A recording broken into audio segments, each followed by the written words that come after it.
He was a big part of your personality, isn't he? Meri is not the victim here. She's the lapdog who created her own misery.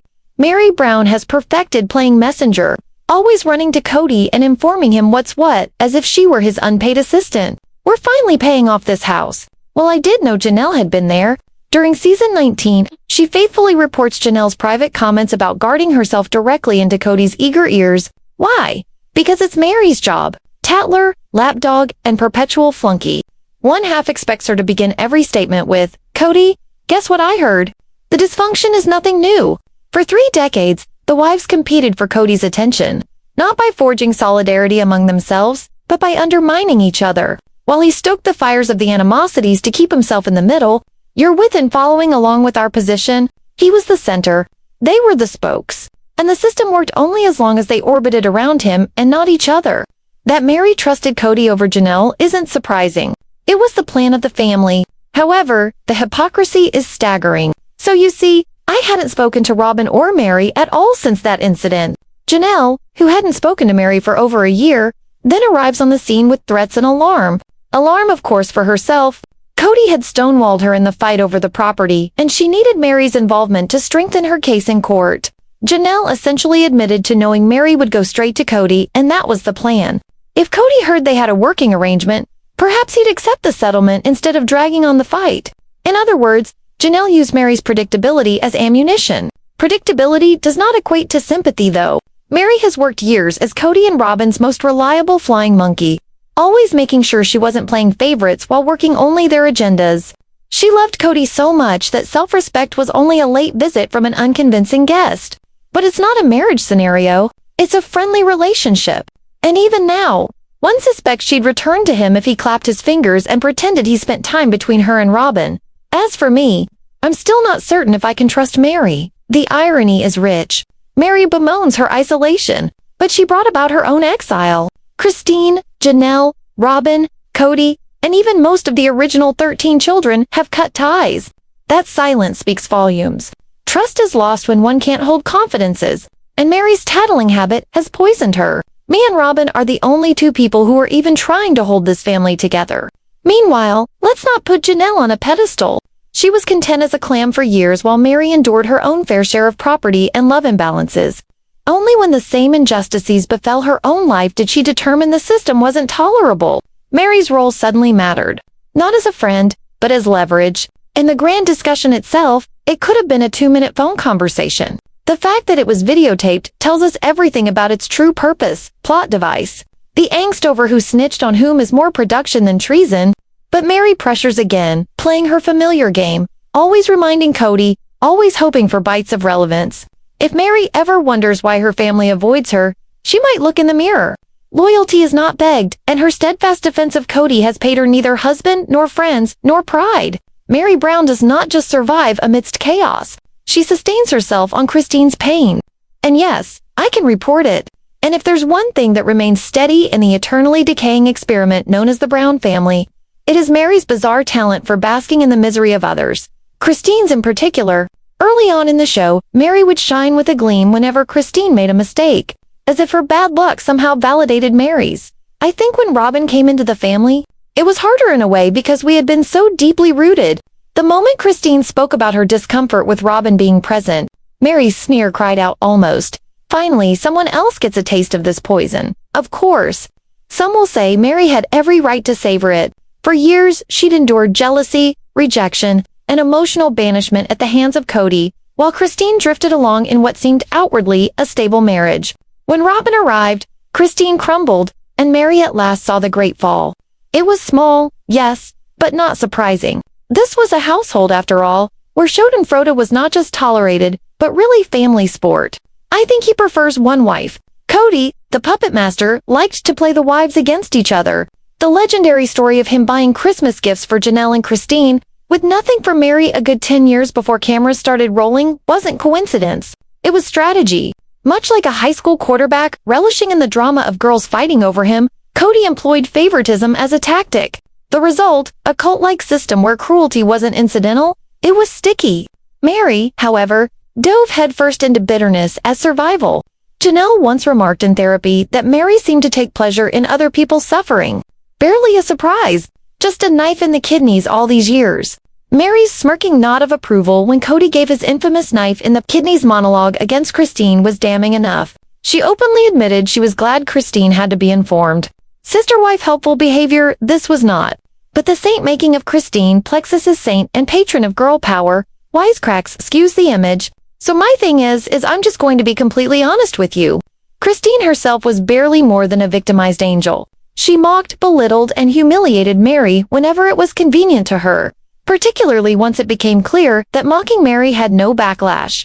Christine calling Robyn baggage would have been unthinkable when Kody still loved her. It was safe sport to do so in order to Meri. However, the fact of the matter is that both women survived off one another's ruin. Christine wished to be the last wife solely so she would not have to endure as Meri endured for years. I'm leaving Kody. When she finally did, she broke. Meri, however, wasn't necessarily likable, but she was hard. And when Christine finally did break down at last, Meri indulged. Petty, yes. Human, certainly.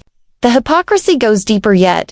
When one recalls that Christine hadn't left Meri alone until long before the cameras started rolling, but she gladly accepted Meri's money and childcare support for years. If Meri was as toxic an outcast as she is portrayed, why exploit her purse and her work?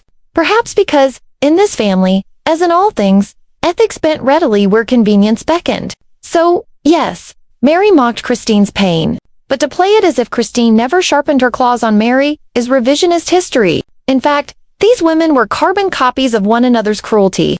Only Christine's barbs were sassy, not bitter. The double standard couldn't be more glaring. In the end, Meri didn't invent the dysfunction. She simply played the game according to rules set by it.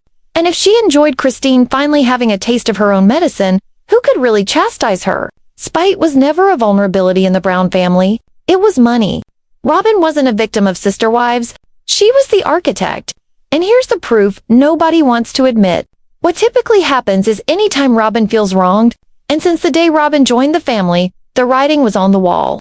Kody and she yearned for a new beginning outside of the old lifestyle, and the first 13 children who would not revolve around her will lose the land if we don't pay it off.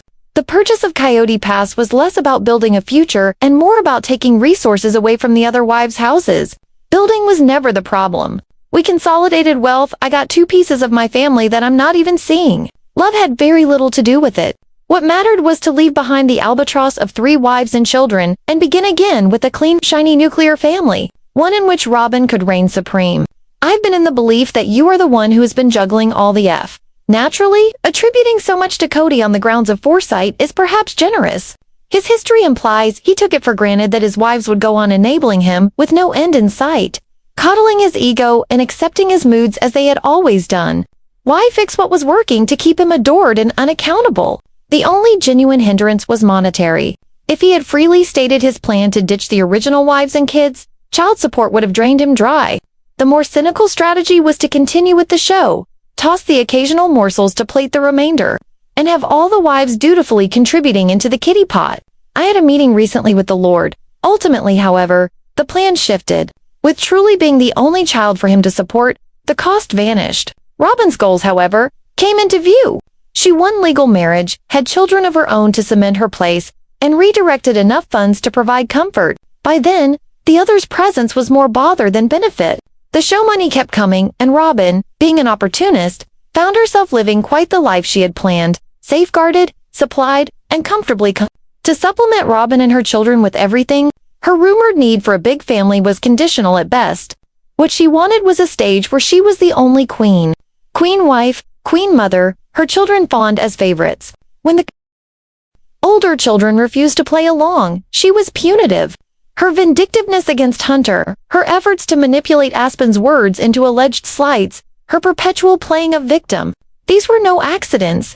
They were tactics and a relentless purging of anyone who didn't kneel. When I rented it, it was to expand it enough. The future is predictable. The giant house, the mortgage, the deteriorating goodwill, all the signs indicate financial meltdown. A bankruptcy filing would wipe the slate clean, and Robyn would be free to write her inevitable memoir, a tragedy about how she was one of Kody's victims too. I'm here and grounded with Robyn and her children. But there is irony at play. Being alone with Kody barely flatters her ambition.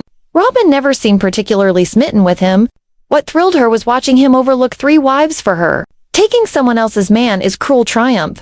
Taking 3 women's men is vindication. Without that vindication gone, the victory is hollow. 2 years or less before she tires of her trophy, takes her share and departs. And, well, look, he's on real estate with Robyn. It's 4 acres and a house. Robyn's motives were obvious all along. Privileged status, legal standing, the house to die for, the beloved children, and the wives jostling for fragments of Kody's attention. What she got instead was an empty throne and a husband with nothing to sit on. Robyn Brown did not save the Brown family. She destroyed it. For one who claims to be full of dreams, Robyn Brown seems to have omitted the chapter on sense.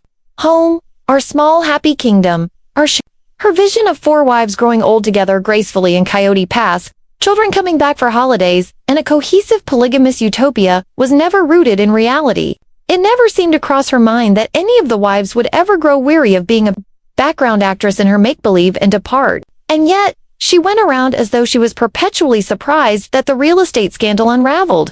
I remember even at some point she said to me, "My children do not even know their brothers and sisters." The kids drifted apart and the so-called dream home was less family home and more mausoleum. Good economics has never been her strength either. I found a 7-bedroom, 5 3/4. Robyn insists upon homes with a room for each of her children despite the fact that her 3 oldest are in their 20s and can share or, better yet, leave the house. Guest rooms for visiting relatives, not on her Toto list. Downsizing when the McMansion trend fell out of favor. Hardly, if anything, the new home was a step up. A palace so it seems constructed for kids who will never return and vacations which will never be taken. The looming fact that the revenue of the show will be lost one day doesn't faze her. One wonders if only Robyn, Kody, and a janitorial staff will be permanent residents of that large house because neither one of them is apparently qualified to clean. Baseboards and 6,000 square feet, her financial history only serves to underscore the irony. Robyn entered the marriage deeply in debt and with the background of a trailer, but one that immediately demanded the lifestyle of eyes. Her children could not possibly be expected to double up on a room, she demanded, as if poverty had never been something beneath her. I already had begun to observe that there was a little bit of favoritism shown towards Robyn. What she did expect, however, was Kody's lion's share of time, attention, and money. She got it, too, because she had the one qualification that mattered, a knack for playing perpetual victim. If I move in at Robyn's house, Kody took the bait. Of course, the fellow who had never washed a dish for one of his other wives was suddenly housemating in Robyn's kitchen and stuffing into bed her children like the world's most willing stepfather. The rest of the family weren't so unsuspecting though. So, Kody gave out all these rules on paper. Her insecurities leaked out in the co-years when she kept nagging everyone with the same rehearsed line. Are you sure you think it's safe? Translation, unless it's for Robyn, then it's not safe. Meri graciously gave up a legal divorce so that Robyn and I might have a legal marriage. So the true ambition was always there. Robyn wanted the legal standing, the crown jewel wife, and the house where everyone would be forced to come bow down. She achieved the first 2, but the family refused to work with the third. But now Isabel's part of our Utah crew. Rather than bringing power together, she and Kody got left behind while the others bonded closer together while they were away. The real story will start once the cameras go away. The budgets will shrink, the lights will go down, and the dream will look an awful lot like a fiscal nightmare. Watching Robyn and Kody scrape by in life without the TLC subsidy would be more entertaining to behold than anything that they've managed to write up to now. This is not a romance. Sister Wives Season 16 is Meri Brown's tutorial on how to humiliate yourself on national television. The spin we once had with my schedule, by Season 16 of Sister Wives. Meri Brown has perfected one aspect, the woman forever suspended in the limbo of Kody's apathy. Expect to have a relationship with Meri or Robyn. The audience is gifted with a constant refrain. Her longing for him to drop by, to pay attention, to show even an ounce of interest in her direction. It's not bland, it's relentless, and it is downright embarrassing. It makes you question whether or not this was real emotional collapse or just a story arc fabricated by TLC. Meri's entire character on the show now is pining over a husband who has constantly, publicly, and unequivocally rejected her. Do you think Robert is stressing out Kody into getting back with him? She doesn't have another storyline at this point. Her kid is off. Her exchanges with the other wives are non-existent. And Kody, the only thing holding her to the show, has basically eliminated her from his life. The tragedy is that her only relevance is requesting leftovers. He speaks about how he needs to go out of his way and contact her. It's been a while. To add more complexity, she was not just fighting Kody's cruelty. Robyn did her part, soothing Meri with timely guff. Kody talks about you. You'll have to stick it out. Meanwhile, luxuriating in her own preferred wife status as Robyn was only 10 years old at the time. Kody himself spun a web of contradictions, one story for Meri in private, another for the cameras and the other wives. It became all about, I had to survive for him. He even provided her with a checklist of what she could do in order to win him back. As if love was something to be won with hard work. 4 weeks ago yesterday, my mom passed away. Then to this, her mom Bonnie, a die-hard Kody fan, who relentlessly encouraged Meri to reconcile with him. Only after Bonnie had passed away, with no longer that voice to instruct her to get things squared away, did Meri ever start moving toward escape. I really was hoping that he would react a little bit. Still, despite it all, Meri clung to the hope. Their entire relationship had always been one of fight and making up. And she seemed to be certain that a reconciliation was just around the corner. It never materialized. Of all 4 wives, she most likely loved him most, and his contempt was thus all the more stinging. Just wait and see when he's, going to give. But Kody never has been a secret admirer of novelty over fidelity, new playthings over old, and Meri, in his book, has been sitting on the shelf for years. I was talking to him about in hindsight, the largest mistake was she granted him a divorce. She relinquished the one shred of control that she had. Had I legally been married to Kody, a wiser Meri would have had the right to demand half of everything. Past profits, future earnings, and certainly her share of the monetary aspect of the show. She could have deprived him of the easy out of requiring a divorce in order to adopt Robyn's kids, making him deal with the chaos he made. Instead, she gave up her power and let him feed it directly to his new bride. He was a great big chunk of your identity, wasn't he? What is left then is a picture of a woman who loved fiercely and blew it spectacularly. Her desperation was real, her hope misplaced, and her worthiness reduced to an A paycheck. One can safely assume she finds someone someday who appreciates her, because Kody never will. The worst part of Robyn's wedding wasn't the dress. It was what that dress created about Kody. I picked out the dress. You're the groom, really. I picked out the dress. From the moment that Robyn Brown came into the family, the script had been written in her favor. Bride's dress and all. The infamous Season 1 plot twist where Kody snuck in and made a declaration that he picked the dress wasn't some offbeat little memento of a groom's involvement. It was the opening scene of an epic drama entitled Kody Has a Favorite and Everybody Knows It. It was actually something that I had to ask of him. Not to let anyone know. The chronology itself has been muddled out of existence. Robyn and Kody shop together. Robyn shops with the first 3 wives. Robyn claims she wanted to safeguard both of these events. Whether TLC confused the sequence or simply enabled the charade is irrelevant. What matters is the show. Robyn insisting she was doing something traditional when in fact she and Kody had already bought the dress. The outing shopping was a form of theater intended to plate up the first wives while Kody and Robyn quietly built their own world. I'm off right now to see Robyn for the weekend. She lives about 5 hours from here. The symbolism was never about fabric and lace. It was symbolic. This was not just a dress. It was proof that Robyn operated according to different rules in which Kody happily bent over backwards to suit her. Hours-long car rides to her home, an 11-day honeymoon, and of course, the tastefully selected dress, all before the dust had even settled on her being part of the family. That stands in sharp contrast to his seeming disregard for the other weddings. He may have been listening to Meri, but that was more of his own excitement than hers. With Robyn, it was otherwise. He enjoyed the indulging. You did not even mind what I wore at all on our wedding. I mean, that was not even his pleasure in proclaiming, I picked the dress. It was as though I had seen it in my dreams. Was not romantic. It was incendiary. He knew exactly how that would be received by the other wives, especially Christine, always the most vocal when it came to his obvious bias. And down it went. The reported dress drama was the first tangible sign that Kody and Robyn existed in a parallel universe, separate from the shared family narrative. And then out of the blue, it was like this thing that we had done together, like the women. The real insult was not even the purchase itself. It was the deception. If it had been strictly about Kody okaying a budget, nobody would have raised an eyebrow. But it became a statement. Robyn was the only exception, and everyone else was supposed to be hailing the show. I've seen this happen. He becomes angry. He tries sugarcoating Kody's constant praise of his shy, sweet, gentle wife. Couldn't hide what was evident from the beginning. The favoritism wasn't accidental. It was the tactic. The sole genuine part of Robyn Brown is the intolerable way she is. I hate to cry. No, no, no, no, no, no. Robyn Brown has always maintained that she is being misunderstood, but the only genuinely real thing about her is how holier than thou she can be.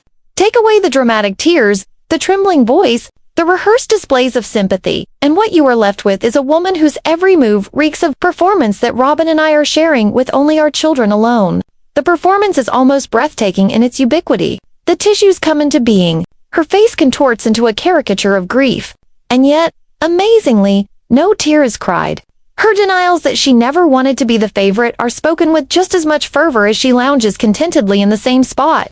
Kody bullies from the family. She has never stopped the bullying in order to level things out. Why should she, when all of the advantages of unfairness accrue to her? Any more in his conversation? And maybe because Robyn is all he really has left to be with. The disguise extends beyond crocodile tears. Robyn's claims about her history, her family, and her supposed sacrifices hardly ever ring true.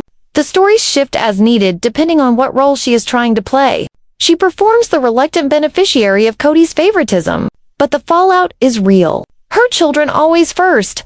Her voice always being more important. Her tastes always being admired. I must make truly aware that I am leaving her father. Kody, of course, has been her perfect enabler. He has preyed long and hard on the personal weaknesses of both wives, tailoring his domination with remarkable skill. But television reality show fame was the family's demise.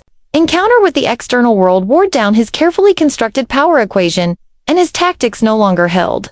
Christine had left by the time the script was no longer effective. Today, he insists on 50/50th time with them. Kody tried all the manipulative tactics in the playbook, even going so low as to threaten the melodramatic that the state would take away. Truly, Christine didn't blink. She had done her homework, likely spoken with a lawyer, and was well prepared to fight him. To watch her counteract his tantrums with calm indifference, successfully gray-rocking them, was an occasional and satisfying moment of triumph. I hate crying. No, no, no, no, no, no. Robyn, by contrast, is trapped in the performance, clutching her box of tissue like a prop in a high school production. The tragedy of the series is that the other wives quickly came to realize the con was legitimate, and Robyn doubled down on the fake. The more she attempts to act real, the more apparent the charade is. If you're hooked by the secrets we just uncovered, then don't stop here. Smash that like button to push this story out to more Sister Wives fans. Drop a comment below and tell me whose side you're on. Christine, Robyn, Kody, Meri, or Janelle, because I read every single one. And if you don't want to miss the next shocking twist, hit subscribe right now. Tap that bell icon so you're first to know when the next hidden truth drops. And join our community as we expose the drama that TLC doesn't want you to see.